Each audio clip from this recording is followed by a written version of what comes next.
Hai guys, sesuai dengan judulnya, di video kali ini gue mau membahas premis yang sangat menarik. Yap, di video kali ini gue mau membahas tentang perbedaan antara SM Entertainment dengan YG Entertainment. Nah, terakhir kita masuk ke perbedaan dua agensi ini dari segi style performance-nya. Balik lagi ke tadi, karena beda konsep, yang satu pop, yang satu hip hop, maka style performance-nya pun berbeda dari segi nyanyi, nari, maupun rapnya.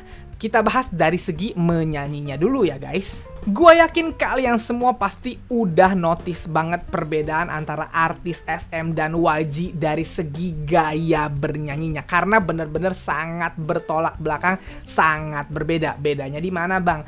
SM itu selalu memilih penyanyi atau main vokal yang bersuara merdu, merdunya orang Korea. Merdunya orang Korea itu gimana bang?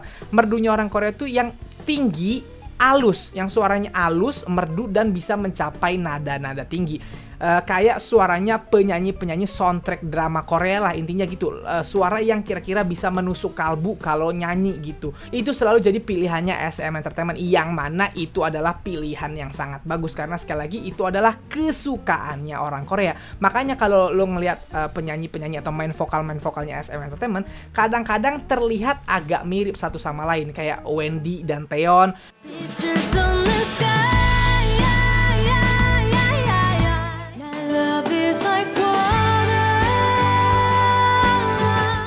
Ada rasa samanya, ada vibe samanya, karena memang main vokal seperti itulah yang dicari sama SM Entertainment. SM tuh tahu banget main vokal yang dicintai sama masyarakat Korea suaranya seperti apa. Makanya bisa dibilang main vokal seperti itu disebut sebagai main vokalnya SM atau suara ala SM.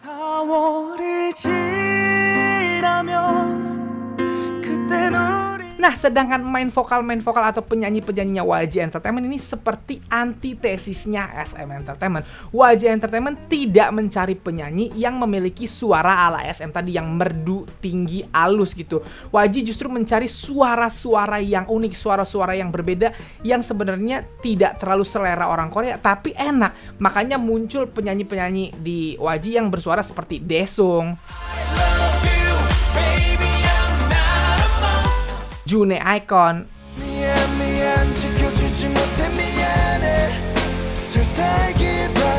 atau seperti Rose Blackpink.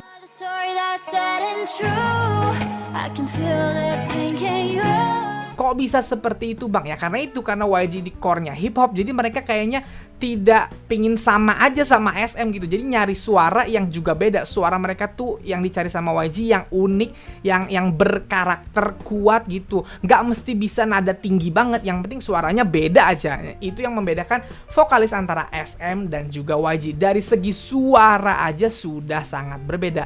Nah, sudahlah, tipe suara yang dicari dua agensi ini sangat berbeda guys. Cara bernyanyi artis-artis dari dua agensi ini pun berbeda. Kelihatan banget kalau mereka pun dilatih nyanyinya dengan cara yang berbeda.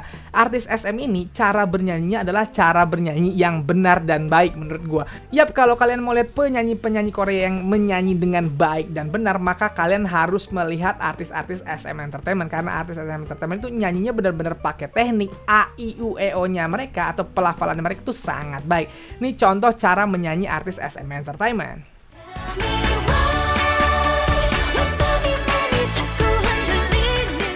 Gimana? Jelas banget kan pelafalan mereka, kayak ibarat kata kalau nyanyi lagunya SNSD deh yang Into the New World tuh, kalau liriknya sarang he nol ine kim idero. Nah, kalau artis SM tuh pasti nyanyinya benar-benar yang sarang he nol ine kim idero. Nah, nyanyi tuh kayak gitu, benar-benar sesuai dengan pelafalannya atau vokalnya tuh jelas A, I, U, E, O-nya. Berbeda dengan artis YG Entertainment. Entah kenapa YG Entertainment itu cara nyanyinya pun kayak lebih bebas, lebih free, sesuai dengan ideologi mereka. Mereka nyanyi tidak sesuai dengan tekniknya banget gitu. Dan pelafalan mereka tentunya juga tidak pas-pas amat atau tidak A, I, U, E, O banget. Kayak lebih swag, lebih lebih digaya-gayain, lebih freestyle lah gitu.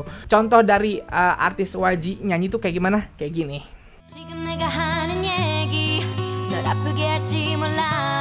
Gimana? Terasa beda banget kan cara bernyanyinya artis YG dengan artis SM Entertainment. Kalau gua contohin nih, kalau ibarat kata nyanyian lagu SNSD yang Into the New World tadi itu, kalau di refnya kan SM nyanyinya kayak gini. Sarang henol ine kim idero. Itu kalau artis SM nyanyinya kayak gitu, vokalnya jelas. Kalau artis YG nyanyinya mungkin kayak gini. Sarang henol ine kim idero. Nah, nyanyi kayak gitu. Kalau YG itu lebih digayain, vokalnya tidak terlalu dijelasin kayak artisnya SM. Entah kenapa pasti kayak gitu. Kalau kayak di lagunya Blackpink yang di How You Like That kemarin, itu kalau artis SM pasti nyanyi yang bagian Rosie pasti I kiss you goodbye, kan liriknya kayak gitu. Coba dengerin Rosie nyanyi. Rosie nyanyinya I kiss you bye. Nah, nyanyinya kayak gitu. Memang gayanya YG tuh kayak gitu. Tidak tidak selalu vokalnya tidak selalu dibikin jelas gitu. Entah kenapa udah jadi trademarknya. Ada tuh salah satu YouTuber Korea, kalian bisa cari, dia bisa niruin banget tuh gimana cara nyanyinya SM, gimana cara nyanyinya YG. Dia bisa bikin satu lagu bener-bener terasa gaya SM, terasa gaya YG. Gua bukan penyanyi jadi gua nggak bisa niruin itu. Intinya perbedaan cara bernyanyinya pun sangat jelas antara artis SM dan juga artis YG Entertainment. Selanjutnya perbedaan style performance mereka dari segi rap. Tadi udah gua kasih tahu bahwa YG ini hip hop banget, jadi rap itu adalah bagian yang penting dari lagu-lagunya YG. Dan YG itu bahasanya kalau ngedebutin idol pun yang rappernya bener-bener di training rap secara mati-matian atau secara keras gitu. Bahkan nggak jarang beberapa idol mereka itu memang datang dari rapper underground kayak T.O.P, kayak Maino Winner gitu. Itu datangnya dari rapper underground yang bener-bener udah nge-rap lama terus dijadiin idol sama mereka. Makanya rapnya artis YG ini sangat amat kuat gitu, sangat amat terasa flow-nya hip hop banget.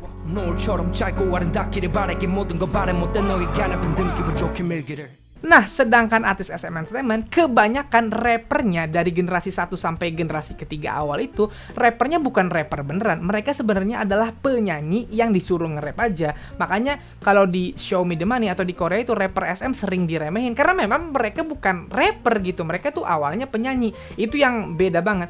Semua rapper SM itu suaranya bagus-bagus banget guys, disuruh nyanyi tuh bagus. Kayak Chanyeol EXO pun dia tuh kayaknya kebagian part rap karena suara dia rendah aja, padahal kan Chanyeol itu penyanyi banget, dia jago main gitar, jago main musik, jago nyanyi. Kalau kalian dengerin soundtrack drama Goblin yang dinyanyikan oleh Chanyeol, di situ Chanyeol nyanyi sedikit dan enak banget suara Chanyeol. Chanyeol itu adalah penyanyi yang memang dapat part rap aja di lagu-lagunya EXO.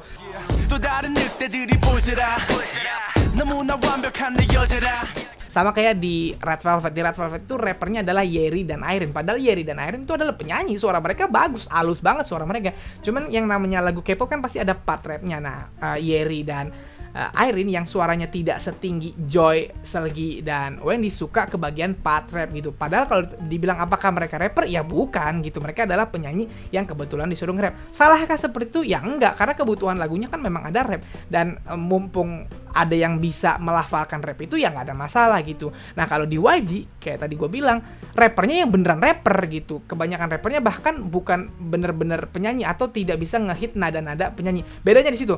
Kalau di SM nih, artis atau idolnya yang diplot sebagai rapper, kalau misalnya ada anggotanya yang nggak bisa tampil, anggotanya adalah vokalis gitu, nggak bisa tampil, si yang jadi rapper ini bisa gantiin vokalnya mereka. Gue inget banget pernah partnya Joy itu bisa digantiin sama Yeri gitu, karena memang Yeri bisa nyanyi aja. Atau di Super Junior deh, Eunhyo kan sering kebagian jadi rapper, Sindong juga gitu. Tapi kalau misalnya Super Junior tampil nggak lagi full team, Eunhyo bahkan bisa gantiin partnya Ryewook atau partnya Sungmin yang merupakan vokalis di situ gitu. Si Sindong bahkan bisa menggantikan partnya Kang In gitu. Karena apa? Karena mereka memang basicnya penyanyi. Sedangkan di YG rappernya hampir atau sangat sulit menggantikan part vokalis pastinya. Kayak misalnya di Winner gitu, kalau Seunghyun sampai nggak ikut tampil, nggak mungkin seorang Maino dan juga Sanghoon bisa gantiin partnya Seunghyun, karena partnya Seunghyun tuh susah, tinggi dan vokal banget gitu. Walaupun Maino dan Hoon bisa nyanyi sebenarnya, tapi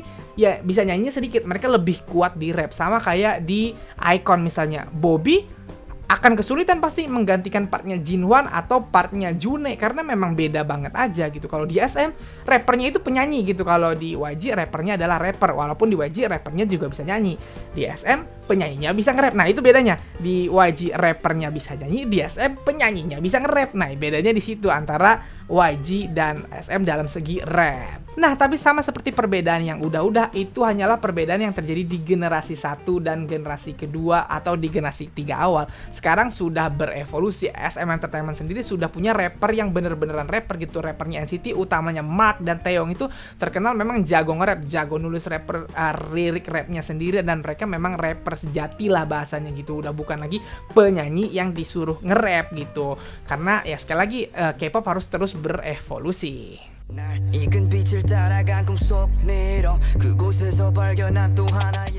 Nah, sekarang kita sampai ke perbedaan terakhir antara SM dan YG Entertainment, yaitu perbedaan style performance menari atau dance. Yap, yang namanya K-pop itu tidak bisa dipisahkan dari dance atau menari.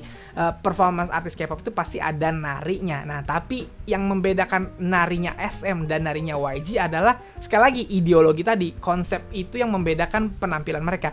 SM itu narinya teratur, koreografinya lebih rumit, lebih susah, dan seluruh artisnya harus mengikuti koreografi itu dengan baik dan benar. Makanya nggak heran artis SM tuh mau berapa kali comeback stage gerakannya selalu sama, walaupun mereka lagi nyanyi misalnya kayak Tell me why, selalu gerakannya kayak gitu, nggak ada yang improve gitu, karena memang udah dipersiapkan, udah direncanakan dengan matang gitu, dan tarian-tarian SM tuh selalu bagus dan teratur. Nah, berbeda dengan YG, di YG itu nari itu kayak hiasan untuk penampilan panggungnya mereka aja. Artis YG itu terkenal tidak terlalu menari, mereka bahkan sering diem dan sering improve di bagian mereka nyanyi, mereka bahkan kadang-kadang ngelepas koreonya aja. Itu sudah terjadi dari era Big Bang gitu.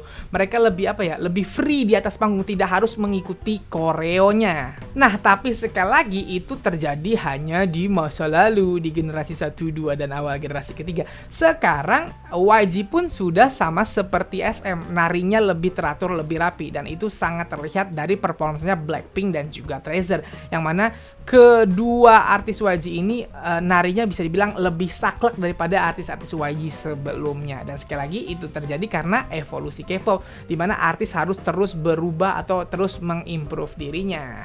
Nah guys, jadi itulah perbedaan antara SM dan YG Entertainment yang bisa gua jelasin.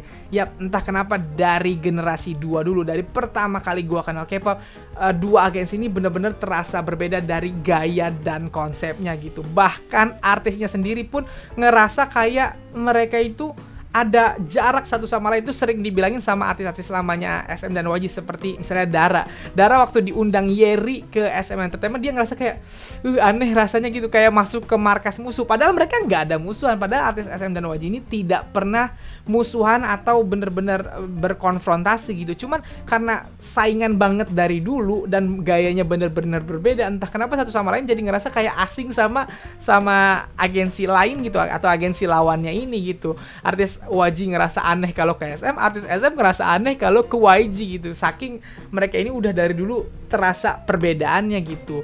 Jadi itulah perbedaan antara SM dan YG Entertainment. Nah, sekarang gue mau nanya nih ke kalian, kalau kalian lebih suka yang mana, SM atau YG Entertainment? Ini bukan membanding-bandingkan ya guys, karena dua agensi ini sangat tidak bisa dibandingkan, karena dua konsep mereka sangat berbeda antara satu sama lain. Jadi nggak bisa dibilang mana yang lebih bagus, karena beda aja. Sama kayak lebih enak mana nasi goreng sama bakso, ya tergantung lo sukanya mana. Lo sukanya nasi goreng apa bakso? Yang suka nasi goreng akan bilang nasi goreng, yang suka bakso akan bilang bakso. Sama kayak SM dan YG ini, kalau lo sukanya yang lebih stylenya street atau jalanan atau hip hop, pasti lo sukanya YG. Kalau lo lebih suka yang pop atau yang elegan atau yang lebih teratur, pasti lo sukanya SM gitu. Dan nggak bisa dipaksain satu sama lain gitu. Nah, gue pengen lihat nih kalian lebih suka mana, gayanya SM atau YG, karena itu sesuai dengan kepribadian kalian aja pasti. Gue yakin kalau orang-orang yang suka keteraturan pasti akan lebih pilih suka SM. Tapi kalau orang yang lebih suka santai, nyantuy, pasti akan lebih suka YG, karena ya emang udah hukum alamnya seperti itu. Dan itu yang membuat K-pop ini jadi seru, karena ada perbedaan-perbedaan gaya tadi. YG dan SM sangat berbeda, sehingga kita bisa dapet insight yang baru dari masing-masing agensi ini tadi. Nah, jadi segitu aja video gue kali ini. Kalau kalian suka video ini, silahkan like dan share ke teman-teman K-popers kalian. Kalau kalian mau kenal gue, kalian bisa follow gue di Instagram. Dan kalau belum subscribe channel gue, silahkan di subscribe. Sekian dari gue.